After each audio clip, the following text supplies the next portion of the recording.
आज की वीडियो शुरुआत करते हैं सप्ताह 10 आवधिक आकलन विषय पर्यावरण।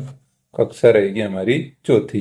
इसमें भी हम यहाँ पर देखते हैं तो सबसे टॉप पे जो लाइन दी गई है यहाँ पर हमें सीखने के प्रतिफल दिए गए हैं और यही प्रतिफल यदि हम कक्षा तीसरी के प्रतिफल यहाँ पर आगे के 3 डिब्बों में दिए गए हैं और यहाँ से हमें 402 वाला प्रतिफल दिखाई देगा।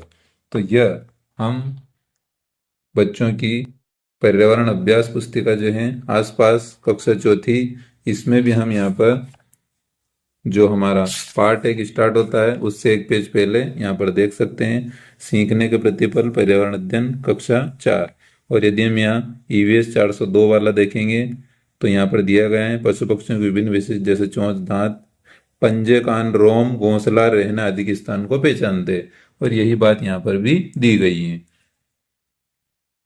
तो इस प्रकार हम देखें कि यहाँ पर 401 से लगाकर और हमें सीखने के प्रतिफल टोटल 415 दिए गए। अभी हमने हिंदी में देखा था वहाँ पर 418 थे, यहाँ पर टोटल रहेंगे 415।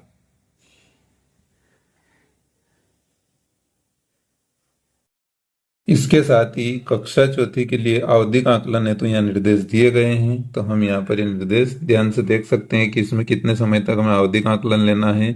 और यहाँ पर हमें दिया गया है कि 4 पॉइंट स्केल आपको ट्रैकर में देखने को मिलेंगे। तो प्रत्येक जगह में 1, 2, 3, 4 एक अवधारणा के 4 पॉइंट स्केल हमें यहाँ पर दिखने को मिल रहे हैं। उसमें से ही हमें यहाँ पर नंबर देने हैं जिसका सीखने का स्तर मात्रात्मक रूप में आकलन के रूप में किया जाना है।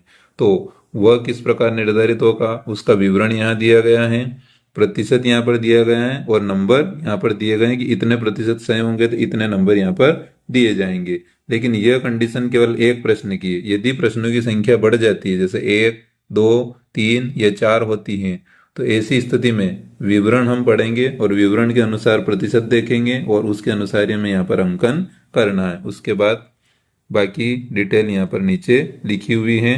और सबसे इम्पोर्टेंट बात है कि उपचारात्मक शिक्षण निर्देश के अंतर्गत 6वें दिवस कठिन अवधारणाओं का पुनः आकलन कर ट्रैकर को भरेंगे। यानी कि 6वें दिवस यहाँ पर हम ट्रैकर को अपडेट भी कर सकते हैं। यह केवल पर्यावरण में दिया गया है। अब हम शुरुआत करते हैं ट्रैकर की पूर्ति की। तो यहाँ पर सबसे पहले क्रमांक दिया गया है, बच्चों का नाम, पिता का नाम और ईवीएस 302 लिखित प्रश्न क्रमांक भी लिखा हुआ है कि यहाँ पर पहले प्रश्न का ही सॉल्यूशन हमें यहाँ पर लिखना है कि बच्चे इसको किस प्रकार करते हैं वह आकलन हमें यहाँ पर करना है। तो यहाँ पर दिया है ईवीएस 302 और प्रश्न क्रमांक 1। तो हम देखें पेज नंबर 100 पर दिया हुआ है सप्ताह 10 दिवस 4 आवधिक आकलन 1 लिखित। यहाँ पर हमें मिलेगा प्रश्न 1 और ईवीएस 302 लिखा हुआ भी मिलेगा। और यदि यहाँ पर हम देखते हैं पहला, दूसरा और तीसरा तीनों यदि यह सही हैं, यहाँ पर सही गलत के निशान, तो फिर यहाँ पर नंबर आएंगे हमारे 4। लेकिन इनमें से तीनों में से यदि यहाँ पर कुछ गलत होते हैं तो फिर उसको हमें कुछ इस प्रकार सोल्व करना है। जैसे कि यहाँ दिया गया है आवधिक आकलन 10 लिखित और यहाँ पर सही गलत के निशान लगाने थे, लेकिन यहाँ पर सही गलत के निशान लगाने में कुछ गड़बड़ हुई है। लगभग 66% अगर सही कर पाता है तो फिर यहाँ पर हमें अंक देने हैं 3। तो इस बात का हमें ध्यान रखना है। अगला रहेगा ईवीएस 304 लिखित प्रश्न क्रमांक रहेगा 3। प्रश्न क्रमांक यहाँ पर जरूर देखें, दूसरा प्रश्न यहाँ बाद में है, पहले तीसरा प्रश्न यहाँ पर पूछा गया है। तो तीसरे प्रश्न के हिसाब से यदि हम देखते हैं ईवीएस 304 तो यहाँ भी हम मिलान करें तो ईवीएस 304 और प्रश्न क्रमांक 3 गेहूं से बनने वाले 3 खाद्य पदार्थों के नाम लिखिए। अब यहाँ पर रोटी, बाटी और दलिया बनते हैं। तो यदि ये तीनों लिखते हैं तो ऐसी स्थिति में यहाँ पर मिलेंगे 4 अंक, क्योंकि यहाँ पर 100% उत्तर लिखा गया है, जिसको हम यहाँ पर कुछ इस तरीके से समझ सकते हैं। गेहूं से बनने वाले 3 खाद्य पदार्थ यहाँ दिए गए हैं, यदि लगभग 100% यहाँ सही है तो यहाँ नंबर मिलेंगे 4। तो 100% पूरा प्रश्न या लिखित क्रमांक प्रश्न 3 सही है तो हम लास्ट वाले में लिखेंगे कि यहाँ पर 4 नंबर कंप्लीट हुए। अब देखते हैं ईवीएस 305। 305 में 4 स्केल पॉइंट हमें दिए गए हैं और 305 वाला जो प्रश्न है वो प्रश्न नंबर 2 है। तो यहाँ पर प्रश्न नंबर 2 है, अगर तालाब का सारा पानी सूख जाए तो मछलियों का क्या होगा। तो यदि यहाँ पर ये उत्तर सही है और यदि ये 100% है, सही भी है, 100% सही है, तो फिर यहाँ मिलेंगे 4 अंक। तो ऐसी स्थिति में यहाँ पर कॉलम में आएगा 4 अंक। अगला हम देखते हैं ईवीएस 402। यहाँ पर जो प्रश्न रहेगा वो प्रश्न क्रमांक 5 रहेगा। सबसे पहले हम प्रश्न क्रमांक 5 देखते हैं। इसमें पहला, दूसरा और तीसरा तीनों यदि यहाँ पर 100% सही हैं तो फिर ऐसी स्थिति में यहाँ पर भी स्केल में 4 ही आएगा। यदि यहाँ से 1-2 गड़बड़ होते हैं फिर प्रश्न का निर्धारण प्रतिशत के आधार पर किया जाएगा। जैसे यहाँ पर 1, 2 और 3 दिए गए हैं और यहाँ लगभग 100% सही है, तो यहाँ पर आंसर आया 4। 402 प्रश्न में पूरा अंक देने के बाद अगला देखेंगे हम ईवीएस 404 लिखित प्रश्न क्रमांक 7। तो 5वें प्रश्न के बाद में हम देखते हैं 7वां प्रश्न। यहाँ पर क्या आएगा, तो 7वां प्रश्न है झुंड में रहने से क्या क्या फायदे होते हैं। अब यहाँ पर यदि झुंड में रहने से क्या क्या फायदे वह सारे यहाँ लिखे हुए हैं, तो फिर पूरे नंबर, और यदि यहाँ पर यह फायदे नहीं लिखे हुए हैं, यानी कि यहाँ पर केवल कुछ इस प्रकार से लिखा है कि झुंड में रहने से क्या क्या फायदे हैं, तो सब काम आसानी से हो जाते हैं। तो यदि इसका प्रतिशत निकालेंगे तो वह रहेगा लगभग 33%, और 33% सही है, मतलब यहाँ पर 2 अंक उसको मिलेंगे। तो इस प्रकार हमें प्रतिशत के आधार पर ही यहाँ अंक देना है, तो यहाँ रहेंगे 2 अंक। अब अगला आएगा ईवीएस 405 लिखित प्रश्न क्रमांक 9। तो लिखित प्रश्न क्रमांक 9 हम देखते हैं, बांस के पुल के ऊपर जूते चप्पल पहनकर चलना आसान है या नहीं और क्यों। तो यहाँ पर यदि बच्चे इस प्रकार पूरा उत्तर सही लिखते हैं तो फिर यहाँ पर मिलेंगे 4 अंक, और यदि यहाँ पर बच्चे बांस के पुल वाले प्रश्न में केवल फिसल जाते हैं, इतना ही लिखते हैं, तो फिर यहाँ लगभग 33% सही है और यहाँ मिलेंगे 2 नंबर। यदि पूरा उत्तर लिखते हैं तो यहाँ पर पूरे अंक मिलेंगे, और इसी प्रकार प्रतिशत के आधार पर हम देख सकते हैं कि यदि उत्तर कम लिखते हैं तो फिर यहाँ पर अंक कम दिए जाएंगे। अगला रहेगा ईवीएस 409 प्रश्न क्रमांक 10।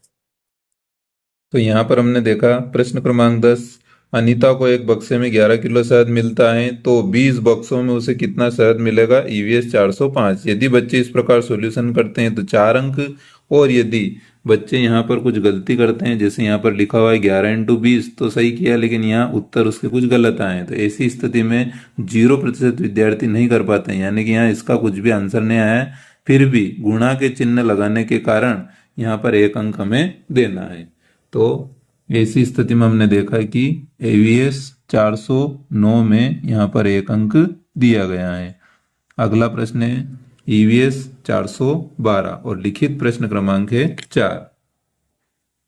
तो रिजर्वेशन चार्ट से क्या क्या पता लगता है। प्रश्न क्रमांक 4, सीट नंबर, ट्रेन का नंबर पता चलता है, उसमें कितनी खाली सीटें उपलब्ध हैं उसकी पता चलता है, और स्टेशन की जानकारी हमें पता चल जाती है, ट्रेन के आने जाने का समय या लेट है वो सारी जानकारी यहाँ पर रिजर्वेशन चार्ट से हमें मिल जाती है कि इतनी लिखते हैं तो 4 अंक।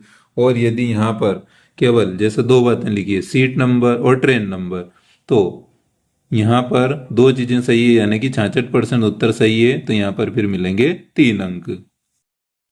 तो एस 412 वाले कॉलम में यहाँ पर 3 अंक बच्चे को प्राप्त हुए। इसके बाद हम देखते हैं अगला प्रश्न ईवीएस 413 लिखित प्रश्न क्रमांक 8। 8वां प्रश्न हम देखते हैं कि अपनी उंगलियों और अंगूठों में रंग या स्याही लगाकर जीव जंतुओं की आकृति बनाई। यदि बच्चे कुछ इस प्रकार आकृति बनाते हैं अलग अलग, तो लगभग जितना सही होगा उतने ही प्रतिशत यहाँ रहेगा और उतने ही अंक यहाँ पर उनको मिलेंगे। अब वह चित्र देखकर ही हम अनुमान लगा सकते हैं, जैसे कि यहाँ पर इस कंडीशन में 413 वाले में 3 अंक दिए गए हैं। अगला ईवीएस 415 लिखित प्रश्न क्रमांक रहेगा हमारा 6 में यहाँ दिया गया है पर्यावरण संरक्षण हेतु 2 स्वरचित नारे स्लोगन लिखिए। अब यदि यहाँ पर पर्यावरण बचाने वाले कोई 2 नारे बच्चे लिख पाते हैं तो यहाँ पर 4 अंक मिलेंगे, और यदि यहाँ पर बच्चे इस प्रकार केवल छोटा सा आंसर देते हैं तो यहाँ पर 0% सही है, इसका आंसर रहेगा, यानी कि अंक देंगे हम 1। और यदि पूरे नारे यहाँ पर लिखते हैं तो यहाँ पर मिलेंगे 4। इस प्रकार प्रतिशत और प्रश्नों की संख्या यदि हम देखें तो यहाँ शुरू से लगाकर आखिरी तक हमें एक एक ही प्रश्न मिले हैं, तो उन प्रतिशत के आधार पर हम बड़ी आसानी से पर्यावरण अध्ययन का आकलन 10 ले सकते हैं। बहुत बहुत धन्यवाद।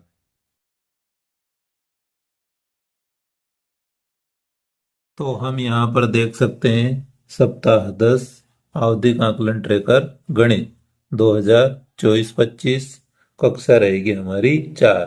हमने पिछली वीडियो में यह देखा था कि इस ट्रेकर को भरते समय यहाँ पर संख्याएं और यहाँ पर राइट का निशान भी लगाया था। तो यहाँ पर क्या बदलाव हुआ है यह हम सीख लेते हैं। क्योंकि यह ट्रेकर जो हमें दिया गया है, यह ट्रेकर बदलाव होने से पूर्व ही छप गया था, और बदलाव के बाद हमारे सामने अंकुर शिक्षक संदर्शिका कक्षा 3 और 4 की नई बनकर आई है, और इसके अंदर पेज नंबर 326 पर जो आवधिक आकलन दिया गया है 10 कक्षा 4 के लिए, उसमें यहाँ पर जो बॉक्स हैं वो पूरे हैं, इसमें डबल बॉक्स नहीं दिए गए हैं। लेकिन यदि हम इसी में पुराने ट्रेकर की यदि बात करें तो यहाँ पर एक संख्या वाले कॉलम के लिए जिसमें एक अवधारणा दी गई है उसके यहाँ पर 2 कॉलम दिए गए हैं। लेकिन यही चीज यहाँ पर संख्या वाले कॉलम में यदि हम देखेंगे तो यहाँ पर पूरा कॉलम 1 दिया गया है। इससे साफ स्पष्ट है कि यह हमारे नए आवधिक आकलन शिक्षक संदर्शिका में दिए गए हैं और हमें इनका ही उपयोग करना था। तो पुराने पत्रक में जो कॉलम डबल डबल दिए गए हैं और जो हमने नंबर के सामने राइट और गलत के चिन्ह लगाए थे उनको हम सुधार करके, और शिक्षक संदर्शिका में जिस प्रकार का टेकर दिया गया है वहां पर अवधारणाओं के सामने केवल एक ही डिब्बा है और उसी डिब्बे में हमें नंबर देने हैं, तो हम सुधार करके कुछ इस प्रकार आवधिक आकलन की पूर्ति कर सकते हैं। बहुत बहुत धन्यवाद।